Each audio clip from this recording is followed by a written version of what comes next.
Magandang araw Sir Bob at sa lahat ng listeners mo. Ako si Mariel, 37 years old. Itong i-share ko pong experience ay last year lang nangyari nung nagbakasyon ako sa tita ko sa Batangas. Nag-request po siya na dalawin ko siya at kung pwede ay magstay muna ako sa kanila ng ilang buwan. Matagal din kaming hindi nagkita, halos isang dekada rin. Huling beses kasi na nagbakasyon kami ay noong 2014 pa. Isinama niya ako magbakasyon sa probinsya namin. Bali nangungupahan lang si tita sa Batangas. Maliit lang yung bahay pero maayos naman. May kwarto, banyo, kusina at may sampayan din sa labas. Kahit medyo masikip, kasya pa naman yung mga alagang pusa ni tita. Halos lahat kasi kami sa pamilya ay pet lovers. Kapag araw, ako lang ang tao sa bahay. Nasa trabaho kasi si tita at ang asawa niya. Ang anak naman nila ay nasa school. Mga second day ko na kina tita nang makilala ko si May. Nalaman kong 17 pa lang siya at nagtatrabaho sa mall kung saan rin nagtatrabaho sina tito at tita. Kapit bahay siya ng tita ko, Tubong Bacolod. Umuupa siya sa katabing apartment ni na tita. Dahil friendly din naman ako ay nakagaanan ko ng loob si May. Mula nang dumating ako kina tita, laging puno ang ref nila. Kada day off kasi namamalengke kaming dalawa. Natutuwa sa akin ang tiyahin ko dahil masipag akong magluto. Palagi ring malinis ang lababo nila at bahay, tapos may nagbabantay pa sa mga pusa niya kapag nasa trabaho sila. Napansin kong halos araw-araw ay nasa bahay lang nila si May. 6:00 pa lang ng umaga, kumakatok na para doon magkape. Hindi naman ako nagrereklamo. Natuwa pa nga ako kasi pagkaalis ni na tita, may kasabay akong nag-aalmusal.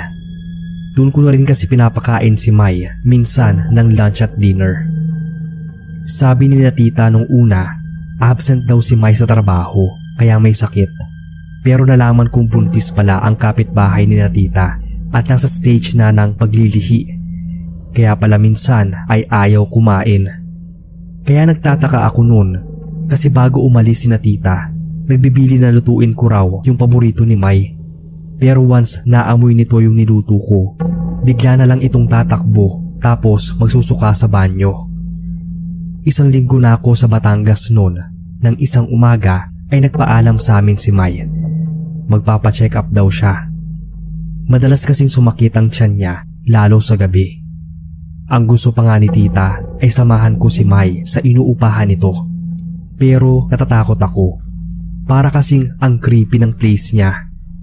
Hindi naman ako pinilit ni tita. Pag uwi ng tiyahin ko kinagabihan ay nalaman kong hindi raw pala uuwi si May. Nagpasama raw sa pinsan nito na nagpatingin sa manghihilot.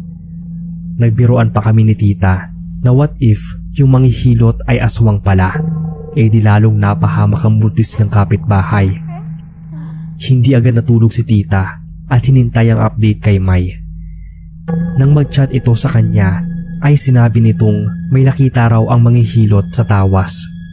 May umaaswang daw kay May at 3 yun, 1 lalaki at mag-ina. Nagkatinginan sina tito at tita pagkatapos ay nagbulungan. Ako naman ay naglakagad ng pinto pagkatapos kong maipasok lahat ng alagang pusa ni tita. Inunahan ko na silang matulog noon dahil nakaramdam ako ng takot. Kinabukasan ay maagang dumating si May. Kinausap ito ni tita at kinumbensing doon na lang sa bahay nila matulog tuwing gabi. Hindi naman daw patatakutin si May, pero para sa kaligtasan ng baby ay pumayag ito sa suggestion ni tita. Sa unang gabi ni May sa pagsisleep over sa bahay ay nagkaroon ako ng sobrang weird at creepy na panaginip. Bali kaming dalawa ang magkatabi sa higaan. Nung bandang hating gabi ay nagising ako dahil parang may naglalakad sa bubong. Dahan-dahan kong minulat ang mga mata ko. Natulala ako at halos di makapagsalita nang may makita akong mahabang dila na unti-unting tumatagos mula sa bubong. Pero bago pa ako tuluyang matusok noon, nahawakan ko na ng dalawang kamay ko kahit diring-diri ako. Ramdam na ramdam ko kasi sa kamay ko yung malagkit na parang basang laway na galing doon sa dila. Sumigaw ako at sinabi kay May na abutan ako ng gunting o kahit kutsilyo para maputol ko yung dila. Pero sobrang himbing ng tulog nito. Hindi man lang ako narinig. Hindi ako makaalis para makahanap ng gunting dahil kapag binitawan ko yung dila, siguradong lilipat yon kay May. Lalo na at ito naman talaga ang target nung pinaniniwalaan kong tik-tik sa bubong. Hindi ako tumigil sa kasisigaw para magising si May, pati na rin sina tita. Hanggang sa nagising ako. Panaginip lang pala pero parang totoo. Hapong-hapo ako noon. Pagtingin ko sa mga kamay ay nakita kong basa talaga ito. May malagkit na puting likido na dumikit sa mga palad ko pati sa mga daliri. Pero dahil takot akong magpunta sa kusina para maghugas ng kamay, ipinahid ko na lang yung malagkit kong kamay sa kumot ko. At pagkatapos ay pinilit kong makatulog. Kinuwento ko kina tita kinabukasan yung na-experience ko habang nag-aalmusal. Sabi ni May, wala siyang kamalay-malay dahil masarap ang tulog niya. Noon ko lang naalalang sinabihan ko si tita na pagsuotin ng itim na bestida si May. Madalas ko kasing mapakinggan yung mga ganon sa horror channels at naniniwala akong epektibo yon. Sinabi rin ni tito na ganon din ang paniniwala sa kanila sa Cebu. Baka nga raw hindi pa naginip yung naranasan ko, lalo na kung basa talaga yung mga kamay ko na nakahawak doon sa mahabang dila.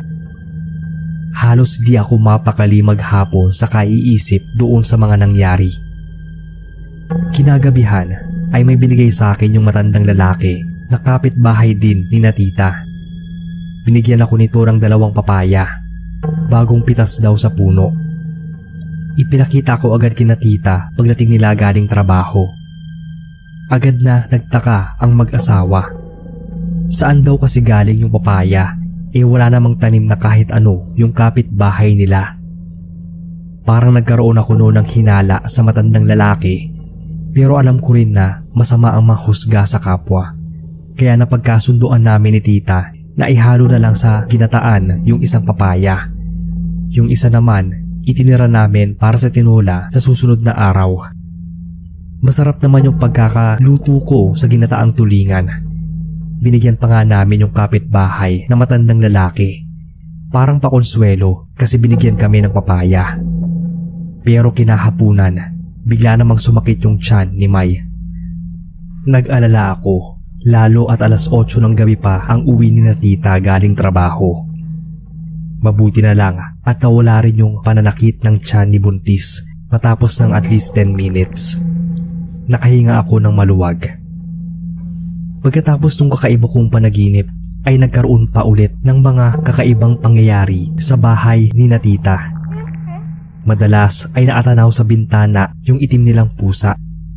Hindi ito natutulog hanggang umaga na para bang may binabantayan. Yung isa naman ay tinatabihan si May sa kama na para bang gusto itong protektahan mula sa kung anumang masamang elemento. Ayaw ni May sa pusa, pero ang sabi namin, hayaan na lang para din sa kaligtasan nito at ng baby.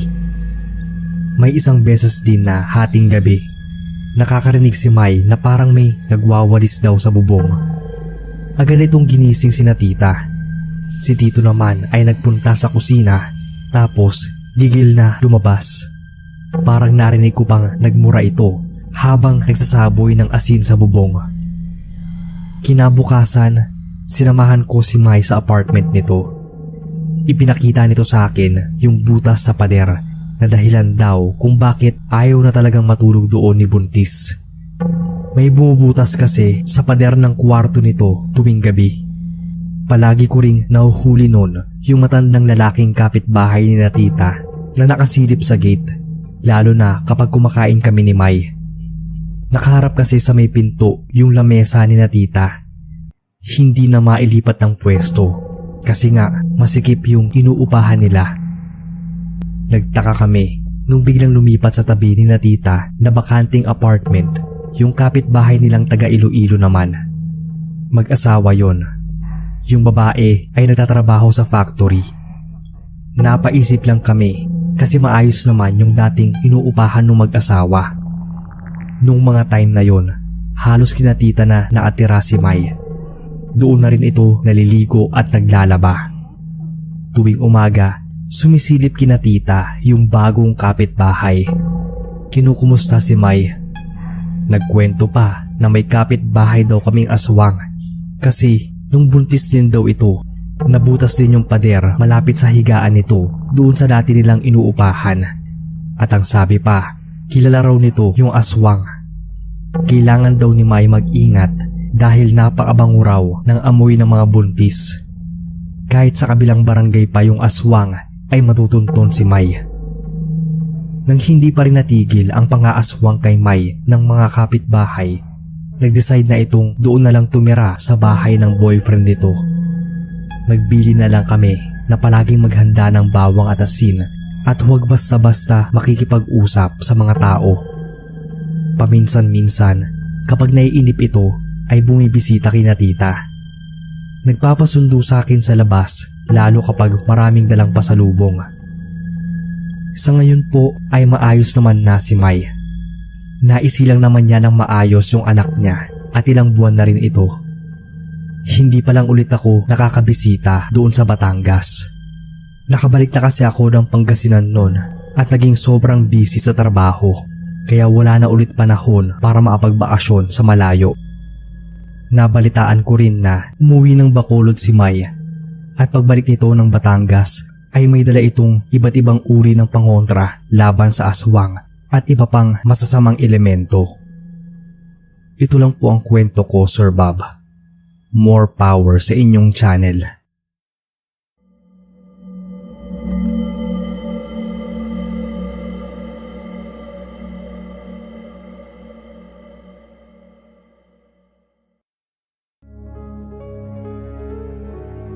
Magandang araw sa lahat. Ako si Aaron, waiter sa isang restaurant sa Batangas. Madalas akong mag-OT noon sa trabaho dahil buwan ng Disyembre nung mga panahon na yon. Marami kasing kumakain sa restaurant na pinagtatrabahuhan ko. Madalas din ako umuwi noon ng late. Dahil sa pagod ay nawawala na rin ako ng gana na kumain. Umiinom na lang ako ng vitamins para kahit papaano hindi ako maubusan ng lakas sa trabaho. Mahirap kasing magkasakit dahil mahal magpagamot at isa pa may asawa na rin ako at hindi magtatagal ay bubuo na rin ang sariling pamilya. Isang beses habang sinaserve ko ang order ng customer namin ay pinagalitan ako. Hindi raw yun ang order niya. Dahil alam ko namang yun talaga ang in-order niya at dala na rin ng pagod kaya sinagot ko siya ng kung ayaw niya kainin ay bayaran na lang niya at umalis. Natural, nagalit sa akin yung customer at hinanap niya ang manager. Pilit akong ipinahihingi ng tawad ng manager namin sa customer. Kahit labag sa akin ay humingi na lang ako ng tawad.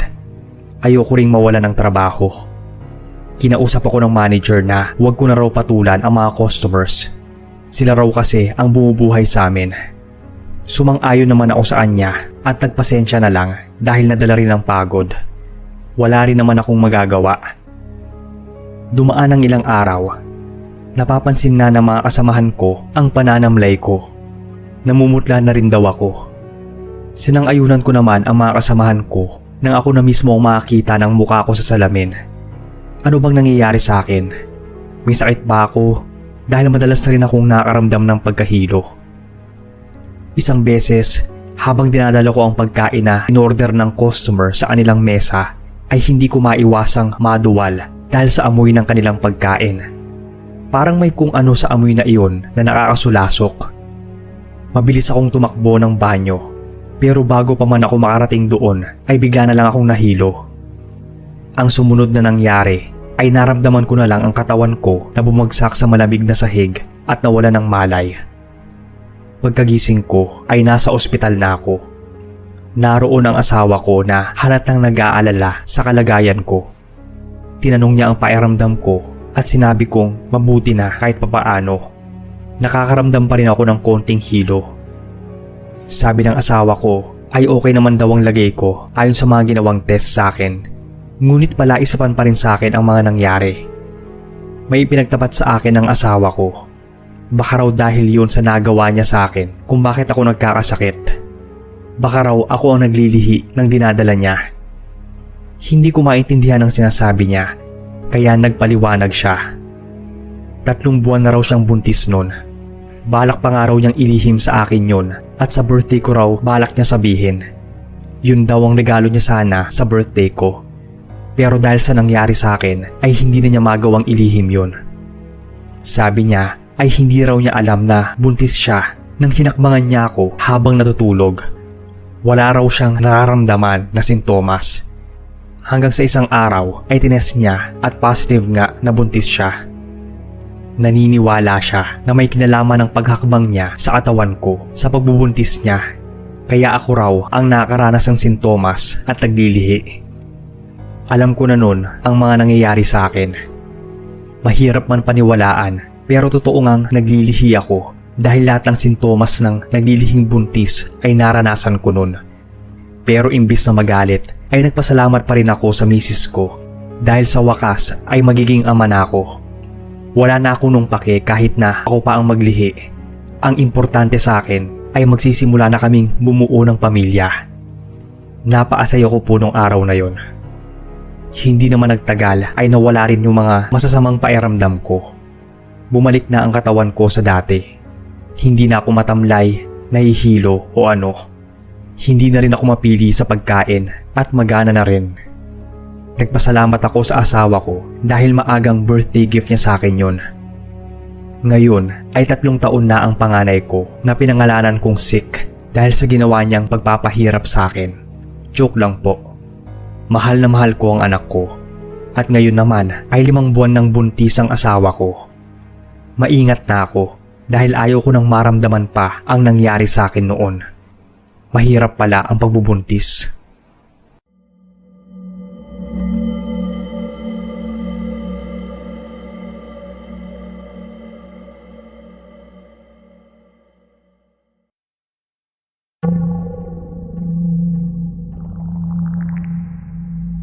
Hello po Sir Bob. Ako si Camille at kasalukuyang nakatira dito sa Iloilo. Taga rito po kasi yung napangasawa ko. Tubong Mindoro ako pero sa Batangas kami nagkakilala. Konting background lang. Nag-transfer po kasi ako doon nung 2nd year high school dahil doon na nakatira ang parents ko at mga kapatid. Ayoko nga sanang iwan sina lolo at lola sa Mindoro pero sabi kasi ni Papa kapag hindi ko sinunod yung gusto nila ay hindi sila magpapadala ng pera. Iyak ako ng iyak noon pati na rin si Lola. Pero dahil ayoko silang mahirapan kasi kapos din naman at halos sila rin ang nagpapaaral sa akin simula elementary hanggang 1st year high school ay pumayag na lang ako sa gusto ni Papa. Sa bahay namin sa Batangas nagsimula ang creepy experiences ko, sir. Una, yung bunso kong kapatid ay palaging may tinuturo tuwing gabi sa may puno sa gilid ng bahay namin. Nasa 2 years old pa lang noon si bunso. Si mama naman daw ay pinakitaan ng white lady at muntik pa nung sumama ang nanay ko dahil sobrang stress daw siya kay Papa. Yung naging kaibigan ko naman na itago na lang natin sa pangalang Ana, may nakita raw na pares ng malalaking paa sa tapat ng pinto ng bahay namin nung isang gabi na magpunta siya sa amin para sunduin ako. Umuulan nung mga panahong yon, Sir Bob. Tapos biglang nag-brown out. Lalo tuloy akong natakot dahil sobrang dilim. Tapos wala pa nun sa bahay sina Mama at Papa. Kami lang ng mga kapatid ko. Kinabukasan pa naman nagkwento sa akin si Ana tungkol sa nakita niya. Pero kinilabutan talaga ako. Mula nun, di na ako pumapayag na maiwan sa bahay ng mga kapatid ko lang ang kasama, lalo na paggabi.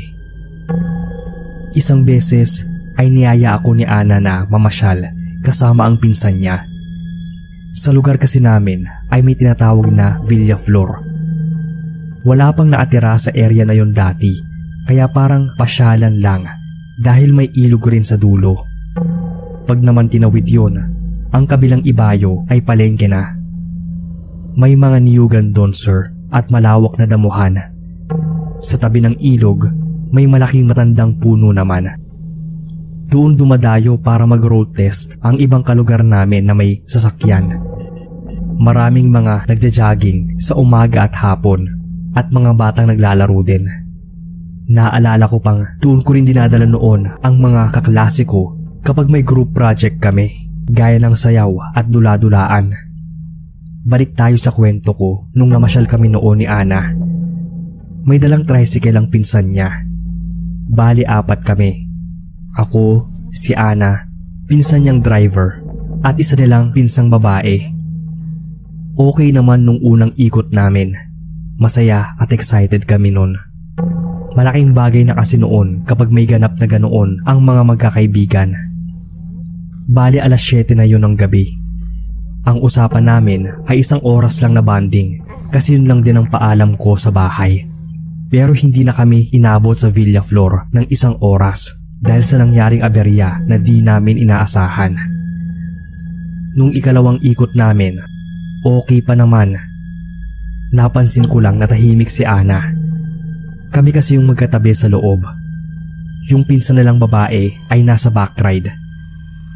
Sa pangatlong ikot namin, biglang napapreno yung nagdadrive dahil may nakaharang na kung ano sa kalsada.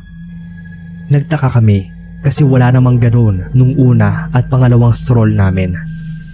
Makipot lang din yung kalsada, kaya kung saan kami dumaan na parte ay dun lang din kami iikot. Yung tinigilan namin sa may paliko na part, tapos sa dulo ng kalsada yung malaking matandang puno. Nakita naming 4 na parang umiilaw yun kasi biglang lumiwanag. Imposible yun dahil wala namang ilaw sa Villa Flor.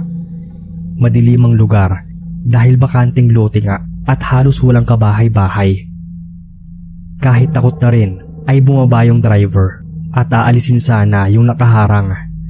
Pero pagtingin niya, wala naman siyang nakita. Dahil doon ay dali-dali siyang sumakay ulit ng tricycle at mabilis yung pinaandar. Ayoko sanang ipakita sa mga kasama ko na nagpapanik ako. Pero nung nagsalita bigla si Ana at sinabing may multo sa labas at nakaangkas sa tricycle, ay napasigaw ako at napaiyak sa takot. Ako kasi yung nakapwesto malapit sa part ng tricycle na tinutukoy ni Ana kung nasaan ang multo. Nang mag-hysterical si Ana at turo ng turo sa labas habang takot na takot, nagpanik na kami. Sumisigaw ako at umiiyak habang nakikiusap sa driver na bilisan na ang pagmamaneho para makalabas na kami ng Villa Flor. Hanggang sa maarating kami sa may basketball court ay hindi pa rin ako kumakalma. Inihatid nila ako sa bahay. Buti na lang at busy sina mama kaya di nila napansin na umiiyak ako. Mula nang mangyari ang creepy encounter namin na yon sa Villa Flor ay matagal bago ulit kami nagawi roon. Mga ilang taon din ang binilang. Pero hindi lang sa lugar namin ako nakaranas o nagkaroon ng ghost encounters, pati na rin sa pinasukan ko noong high school. Nung nag-transfer ako, swerte namang sa bagong building ang classroom ko, pero malayo yun sa main gate dahil malaki at malawak yung eskwelahan. Ang unang madadaanan papasok pa lang ng gate ay yung pinakaluma sa lahat, ang Mabini Building. 3 palapag yun at antique style, lalo na yung mga bintana. Marami ring malalaking punong nakapalibot doon. Ilang lumang building pa ang madadaanan bago yung building namin. Bale, yun ang public school na kahit ang may mga kaya sa buhay ay doon gustong mag-aral. Kahit halos katabi lang noon ng school na yon ang isang sikat na private school sa Batangas. Yung library din doon na malapit sa guidance office, ayon sa mga kaklase ko ay may nagpapakitang multo. Yung iba, mga pugot raw na ulo. May mga gamit rin kasi doon na nahukay nung panahon ng mga Hapon. Kaya naman iniiwasan ko talaga na mapadaan doon, lalo na pag wala akong kasama. Buti na lang may daan sa kabila sa may gym kapag kailangan namin pumunta ng guidance office o di kaya kapag uwian na. Isang beses nun, habang bumibili ako ng burger, nagkagulo bigla sa may round tables. Siyempre, nakiusyoso ako at nalaman kong may nahimatay palang babae. Naawa pa nga ako nung nakita kong pagdaan sa tapat ng burger store na buhat-buhat siya ng mga estudyante. Di ko nakita yung mukha nung babae pero nakita ko yung pangilalim nito. Nalilis kasi yung paldang suot nito. Nalaman ko sa kaklase ko na hindi raw pala nahimatay yung babae kundi sinapian. Natakot ako at kininabutan. Bukod kasi sa mga multo at aswang, takot din ako sa mga sinasapian o sinasaniban. Tuloy-tuloy na yung pagkukwento ng kaklase ko.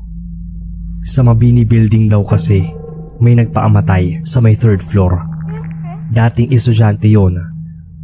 Hindi malinaw kung anong rason, kung may matinding problemang personal ba o inatake ng depresyon. Mula raw nun, sunod-sunod na yung mga sinasapiang estudyante. May biglang umaakyat sa bintana habang nagkaklase ang teacher. Minsan naman, nakikita ng mga estudyante sa baba o di kaya ng guard. Pero ang delikado at nakakatakot ay yung mga panggabing klase. Bukod kasi sa creepy, lalo paggabi, sobrang kaunti na lang din ang bukas sa classroom. Tapos sa may 3rd floor pa. Kaya buti na lang at good student ako nun.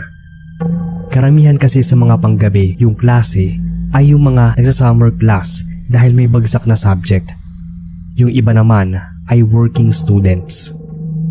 3rd at 4th year high school, sa Mabini building na ang classroom ko. Lagi talaga akong nagdadasal noon na wag ko sanang ma-encounter yung multo at mga sumasapi sa mga estudyante o kahit yung makita ko mismo yung ganong pangyayari. Pinakinggan naman ako ng nasa itaas, pero may mga times noon na ginagabi kami ng uwi. Buti na lang, kaklase at kalugar ko yung high school best friend ko.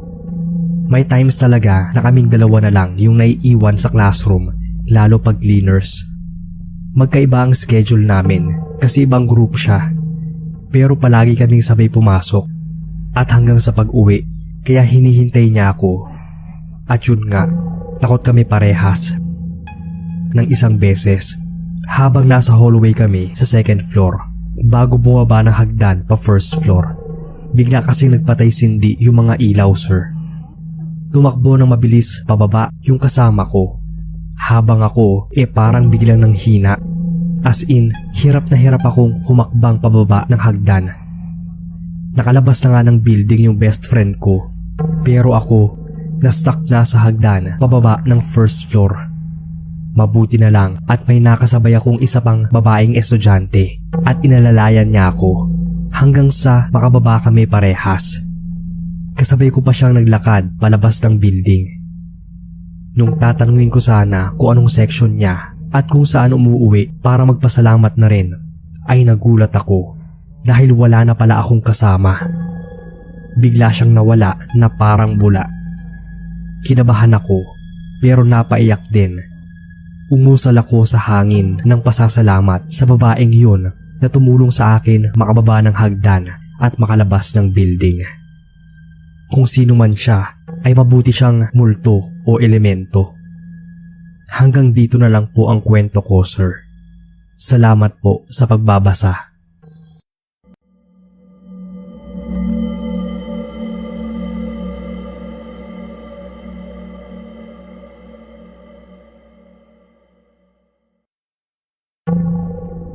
Magandang araw. Ako pala si Dale at may kwento akong gustong ibahagi sa inyo. Tungkol ito sa nangyari sa amin noong namasyal kami sa Fantasy World sa Batangas. Namasyal kami noon ng girlfriend kong itago na lang natin sa pangalang Casey. Pagpasok pa lang namin ay namanghana ako sa ganda ng lugar. Sayang lang talaga at hindi siya natapos. Marami naman din daw ang namamasyal doon. Pero nung araw na nandoon kami ay kukonti lang dahil weekday yon. Monthly kasi namin ng GF ko kaya naisipan naming mamasyal sa medyo tahimik na lugar. Sa Laguna kami umuuwi kaya naisipan kong doon na lang kesa sa Maynila na medyo maingay at traffic pa. Nilibot namin ang lugar at pumasok din kami sa mga castle. Picture-picture at nag-iikot. Pumasok din kami doon sa may parang simbahan. Hindi ko lang alam kung bakit para akong kinilabutan, kaya agad kong niyaya nung lumabas yung GF ko. Sunod nun ay pinasok namin yung tower. Madilim doon at talagang luma na. Doon kami kumuha ng pictures namin na may sumamang parang silhouette sa likuran. Nung una, akala ko ay usok lang yon, pero hugis tao talaga siya. Pinabura nga yun ng mama ko dahil masama daw na may ganoong mga imahe sa pictures. Nagtaka ako dahil wala naman akong narinig na kwento na haunted ang fantasy world. Ang alam ko lang ay abandonado ito. Isa pang nakakakilabot doon, nang pauwi na kami. Naramdaman ng GF ko na mahapdi ang braso niya. Nang tingnan ko yun ay namumula na namamantal. Parang kinalmot ng matulis na kuko. Medyo namagapa nga. Wala din naman yun nung papunta pa lang kami. Baka kako nasabit lang siya o may nasagi na matulis na bagay. Pero wala naman daw. Isa pang nakapaninindig balahibo ay nung sabihin ng GF ko na may lalaki daw na naatitig sa kanya. Pero hindi ko naman nakita yung sinasabi niya. Minsan daw ay nakikita niyang nakahinto ito at nakatingin sa kanya. Pero nawawala daw ito kapag tinititigan niya ng mabuti. Akala ko nga nun ay ginugood time lang niya ako. Pero nakita kong seryoso siya nang sabihin niya yon. Niyaya niya ako bigla na umuwi na dahil sumama daw ang pakiramdam niya. Kaya kahit na medyo bitin ang pamamasyal namin nun ay umuwi na lang kami. Pagka uwi ay sinabi niya sa aking kinikilabutan daw siya dun sa lalaking nakita niya. Nakaramdam daw siya ng panghihina na parang hihimatayin siya. Pagdating nun sa bahay nila ay pinagpahinga ko muna siya bago niyayang kumain. Habang kumakain kami ay tinitingnan namin ang mga pictures na kinuha namin. Kinilabutan na nga ako doon sa nakita naming silhouette sa isang picture. Pero mas nang hilakbot ako dun sa selfie naming dalawa ng GF ko. May nakaakbay kasi na kamay sa balikat niya. Gayong ako ang may hawak ng camera at naka-rock and roll sign naman ang isang kamay ko. Pinagbubura namin ang mga pictures namin. Ilang araw din daw nung nanaginip ng masama si GF hanggang sa magpatingin siya noon sa isang manggagamot. Ang sabi, isang elemento daw ang nagustuhan siya. May area daw kasi kaming napuntahan kung saan doon daw ito naninirahan. Kaya hindi ko alam kung doon mismo sa fantasy world o sa nadaanan namin at sumama na lang itong nasabing elemento sa amin habang pauwi. Sa ngayon naman ay wala na kaming nararamdaman. Pero hindi na kami ulit babalik pa doon sa fantasy world.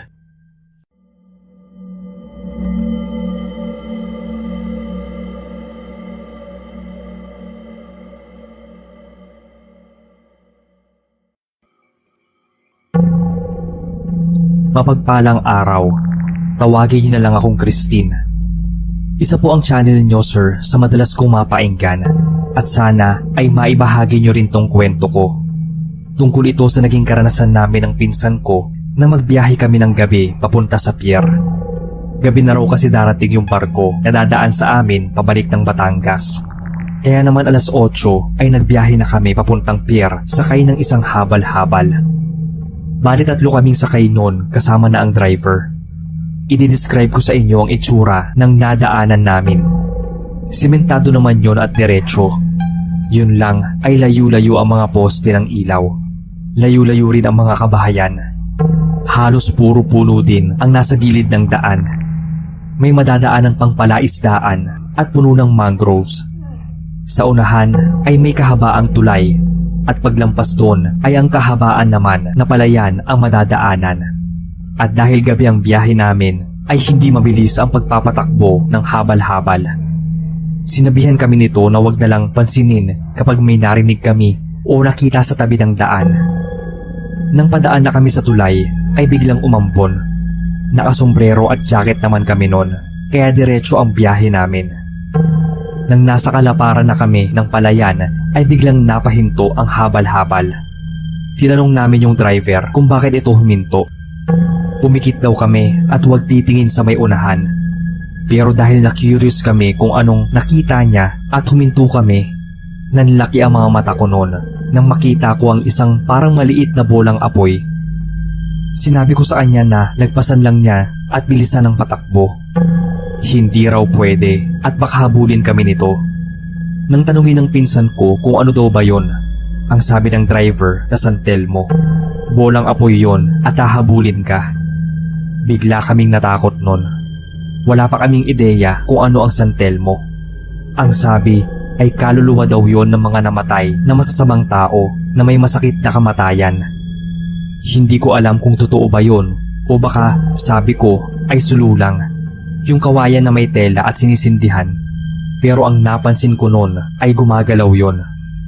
Dahan-dahan yung lumalapit sa direksyon namin. Narinig ko ang napamura pa yung driver. Ang isa pang nakakapangilabot sa akin ay ang makitang unti-unti yung lumalaki. Sinabi ng mamang driver na kumapit kami ng mahigpit sa kanya at pumikit na lang daw. Pinaandar niya ang habal-habal at mabilis na pinatakbo. Yung sinabi niyang pumikit ay hindi ko nagawa. Lumingon ako noon para tingnan ang San Telmo. Buti at hindi naman ito sumunod, pero andoon na ito sa gitna ng daan. Ganoon na lang ang gulat ko noon nang bigla na lang itong sumulpot sa gilid namin. Takot na takot ako noon at ganoon din yung dalawang kasama ko. Halos mangyak-ngyak nga sa takot yung pinsan ko. Mas binilisan pa ang pagpapatakbo ng habal. Sinabi ng driver na magdasal daw kami ng malakas at ganoon nga ang ginawa namin. Maya-maya ay naging normal na ang takbo ng sinasakyan. Huminga na ng malalim yung driver na parang natanggalan ng tinik sa dibdib. Pagdilat ko ay wala na yung San Telmo. Pumasok na raw yon sa may kakahuyan. Napapadalas na raw ang pagpapakita nito, lalo na pag alanganing oras at umaambon. Marami na raw ang nadisgrasya sa lugar na yon. Sanay na lang daw ang driver na nakausap namin kaya hindi na siya gaanong nagpanik. Ilang beses na rin daw kasi siyang nakakita ng San Telmo doon, pero ngayon lang daw siya nakaranas na habulin nito. Pasalamat na lang kami noon na nilubayan din kami noon at nakarating ng ligtas sa pier. Sabi-sabi pa na baka kaluluwa daw yon ng magnanakaw at mamamatay tao na nakita na lang patay sa gitna ng palayan. Kung sino man yon o kung totoo man yon, sana ay matahimik na ang kaluluwa niya.